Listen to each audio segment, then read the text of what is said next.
করতো, তাহলে কিন্তু আমাদের এই শ্রীমধুর বৃন্দাবনে আসা হইতো না। এর জন্য বাড়ির গৃহস্বামীকে অসংখ্য ধন্যবাদ। আমরা সবাই মিলে আজকে এই গৃহস্বামীর গৃহ প্রাঙ্গণে সমবেত হয়েছি, উপস্থিত হয়েছি, তার শুভ কামনা আমরা অবশ্যই করব। তো যাই হোক, আজকে বাড়িতে ভাগবত অনুষ্ঠানের উদ্দেশ্য তার দুইজন গর্ভধারিণী মা, 4 দিনের মালিক। তো যাই হোক, আমাদের ছেড়ে সুন্দর পৃথিবী থেকে চলে গেছে, তাদেরই আত্মার চিরশান্তি কামনা করে আজকে এই ভাগবত অনুষ্ঠানের আয়োজন।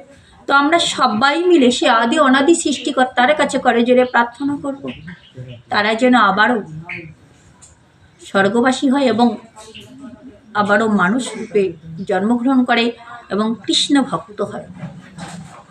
তো আমরা সবাই মিলে এই প্রার্থনাই করব।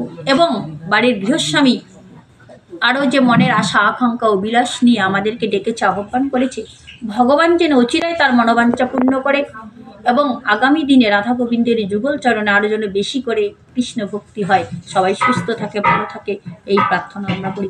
বলে জয় জয় রাধা কৃষ্ণ প্রেমানন্দে।